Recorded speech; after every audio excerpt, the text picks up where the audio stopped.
Hello दोस्तों, स्वागत है हमारे यूट्यूब चैनल मेडिकल ज्ञान में। तो दोस्तों, आज हम बात करेंगे एक ऐसे टॉपिक के ऊपर जो कि बहुत ही महत्वपूर्ण है हमारे जीवन में। दोस्तों, हम जैसा कि सब जानते हैं कि ईश्वर ने हमें पूरे दिन काम करने के बाद रात को हमें सोने का मौका दिया है। रात को हमें नींद लेने के लिए रात को बनाया गया है। अगर दोस्तों उस रात में अगर हमें पूरे दिन काम करने के बाद अगर नींद अच्छे तरीके से नहीं आती तो दोस्तों कहीं ना कहीं फिर हम अपने जीवन में आगे संघर्ष करते हुए नज़र आएंगे। जैसे कि दोस्तों हम देखते हैं कि अगर हमने पूरे दिन काम किया है और अगर हमने रात को अच्छी नींद नहीं ली है तो अगले दिन उसके बहुत सारे दिक्कतों का सामना हमें करने को मिलता है। या तो हमारा काम में मन नहीं लगता, काम करने की इच्छा नहीं होती, काम करने के लिए हमारे शरीर में जो एनर्जी चाहिए होती है हमें वो नहीं मिल पाती है, या फिर हमारा जो शरीर है यानी जो हमारा बॉडी है वो ऐसे लगता है कि जैसे उसमें या तो कोई बीमारी हो गई है या फिर आलस सा हमारे शरीर के अंदर पूरे दिन बना रहता है। तो दोस्तों ये हम इसका साइड इफ़ेक्ट भी कह सकते हैं नींद न लेने का। और जैसा कि दोस्तों हम सब जानते हैं आज के टाइम में 10 में से 3 लोग रात को नींद की गोली लेकर सोते हैं ताकि उनको अच्छे से नींद आ जाए। तो दोस्तों इस वीडियो में हम सारी चीज़ें जानेंगे कि अगर व्यक्ति को नींद नहीं आती तो उसके पीछे के क्या कारण हो सकते हैं, अच्छी नींद आने के लिए व्यक्ति को क्या करना चाहिए सोने से पहले और क्या नहीं करना चाहिए, और जो नींद के जो साइड इफ़ेक्ट्स हैं, नींद न आने के जो दुष्प्रभाव हैं वो क्या क्या हो सकते हैं, वो हम इस वीडियो में समझेंगे। तो दोस्तों वीडियो को पूरा ज़रूर देखें। दोस्तों वैसे तो नींद न आना हर व्यक्ति का अलग अलग हो सकता है।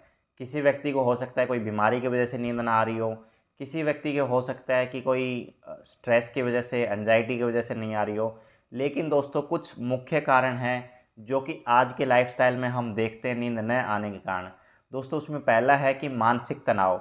अगर व्यक्ति के दिमाग में कोई मानसिक तनाव चल रहा है, किसी बात को लेके स्ट्रेस हो रहा है, मतलब तनाव है, तो उसमें क्या रहता है कि व्यक्ति सोने के बाद भी दिमाग में व्यक्ति के वही बात चलती रहती है और उस कंडीशन में भी व्यक्ति को ठीक से नींद नहीं आती है रात को। अगर हम दूसरा कारण देखें तो दोस्तों अगर किसी इंसान को किसी चीज़ की चिंता रहती है, यानी जैसे कि कोई घर की चिंता या फिर कोई पैसों की चिंता, कोई लेन देन की चिंता या फिर घर में कोई भी बात को लेकर चिंता, अगर वो शरीर में किसी भी व्यक्ति को रहती है तो उस केस में व्यक्ति को नींद नहीं आती है रात को। तो दोस्तों दो मुख्य कारण ये हैं। तीसरा कारण दोस्तों ये हो सकता है तीसरा कारण दोस्तों ये हो सकता है कि अगर किसी व्यक्ति को ऐसी बीमारी हो गई हो, मतलब कोई सीरियस बीमारी हो गई हो जिसको लेके उस व्यक्ति के दिमाग में उस बीमारी के बारे में दिन दिन रात थॉट्स विचार चल रहे हैं, जिसकी वजह से व्यक्ति अपनी नींद भी नहीं ले पाता है ढंग से। तो ये कुछ मुख्य 3 कारण हैं दोस्तों जिसकी वजह से आदमी को ज़्यादातर जो होता है 90% नींद नहीं आती है। जिसमें पहला जो है मानसिक तनाव या फिर चिंता रहना किसी चीज़ की, या फिर जो तीसरा कारण है वो किसी बीमारी से पीड़ित होना जिसकी वजह से उसके बारे में सोच सोच के व्यक्ति को नींद न आना। तो दोस्तों अब हम बात करेंगे कि इस नींद से नहीं आने की वजह से जो साइड इफ़ेक्ट होते हैं, जो दिक्कतें आती हैं आदमी को अगले दिन, वो हम इस वीडियो में डिस्कस करते हैं दोस्तों। तो दोस्तों अगर हम बात करें कि जिस व्यक्ति को रात में अच्छी नींद नहीं आती है उसको आने वाली दिक्कतें क्या क्या सामना करना पड़ता है। दोस्तों एक तो शरीर में पूरे दिन व्यक्ति के आलस बना रहता है, दूसरा व्यक्ति के शरीर में कब्ज रहता है। अगर किसी व्यक्ति को नींद अच्छे से नहीं आती है तो कब्ज यानी कॉन्स्टिपेशन का सामना व्यक्ति को करना पड़ सकता है। तीसरा दोस्तों आलस बना रहेगा, शरीर में पूरे दिन आलस रहता है, काम में मन नहीं लगता, या फिर शरीर में फीवर जैसा यानी बुखार जैसा बना रहता है, शरीर में ऐसे लगता है कि जैसे पूरे दिन लेटे रहो लेकिन नींद नहीं आएगी व्यक्ति को। ये कुछ साइड इफ़ेक्ट्स हैं। व्यक्ति का दिमाग जो है वो भी उतने एनर्जेटिक तरीके से काम नहीं कर पाएगा अगर किसी की नींद पूरी नहीं होती है। तो इसलिए कहते हैं कि कम से कम जो 8 घंटे का जो टाइम पीरियड हमें दिया गया है सोने का, उसमें हमें व्यक्ति को कम से कम 8 घंटे प्रॉपर नींद आनी चाहिए दोस्तों, उसी को कहा जाता है नींद पूरी होना। अगर हम 8 घंटे लेटे हुए हैं उसमें से अगर हम 2 ही घंटे सो पाए हैं, 6 घंटे हम कुछ सोचते रहे हैं, तो केवल दोस्तों 2 घंटे जो है वो सोना माना जाएगा। 6 घंटे जो हम सोए हैं वो उसे सोना नहीं माना जाएगा, उसे सिर्फ टाइम वेस्ट करना माना जाएगा। दोस्तों कुछ व्यक्ति आपने देखे होंगे कि पूरे दिन आलस में गुजार देते हैं, उनके पीछे कारण ये है कि अगर उन्होंने प्रॉपर 8 घंटे की नींद ली होती तो शायद उनको दिन में नींद ना आए। इसलिए रहता है कि हम पूरी रात सो के भी हम अगले दिन जो है वो फ्रेश नहीं रह पाते। उसके पीछे का यही कारण रहता है कि हम लेटे लेटे या तो मोबाइल चलाते रहते हैं या फिर कुछ ना कुछ दिमाग में चलता रहता है, जिसकी वजह से हम अच्छी नींद नहीं ले पाते। दोस्तों अब हम बात करेंगे कि इसके उपचार क्या हो सकता है।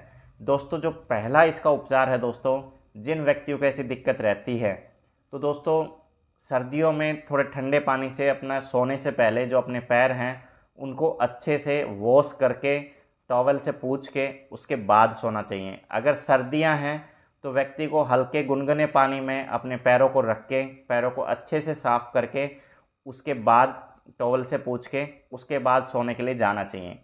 दूसरा उपचार दोस्तों, रात को सोने से पहले आपको पुदीने की चाय पीनी चाहिए। पुदीने की चाय यानी जो पुदीना होता है उसकी 7 से 8 पत्तियां लेके आप 1 कप गिलास में उसको डाल के उबाल लें। उबालने के बाद जब वो आधा कप पानी का रह जाए उसके बाद आप उसको सिप सिप करके सोने से पहले लें। इससे भी आपको रात को सोने में जो है नींद आने में राहत मिलेगी दोस्तों। तीसरा जो उपचार है दोस्तों, रात को सोने से पहले आप गर्म दूध करके थोड़ा सा गुनगुना दूध करके उसमें आप शहद डाल के भी पी सकते हैं। वो भी आपको रात को नींद आने में नींद लाने में मदद करेगा दोस्तों। तो दोस्तों ये कुछ देसी नुस्खे थे जिनको अपना के आप अपने दिनचर्या को ठीक कर सकते हैं। और रात को सोने से पहले कम से कम आप 1 से 1.5 घंटे पहले आप मोबाइल से साइड हो जाएं, ताकि जो मोबाइल्स की जो एक्टिविटी है, क्योंकि हमारे ब्रेन में जो हम कोई भी एक्टिविटी करते हैं तो उसका जो कुछ टाइम के लिए उस ब्रेन में वो चलता रहता है, तो हमें सोने से कम 1 से 1.5 घंटे पहले उसको साइड कर देना है। तभी हम अपने दिनचर्या को सुधार कर सकते हैं, अपने नींद में कुछ सुधार कर सकते हैं दोस्तों। फिर भी अगर आपको ऐसी समस्या, नींद की समस्या बनी रहती है इनके बाद भी, तो आपको डॉक्टर से कंसल्ट ज़रूर करना चाहिए। तो दोस्तों ऐसी और वीडियो के लिए हमारे चैनल को सब्सक्राइब कर लें। धन्यवाद।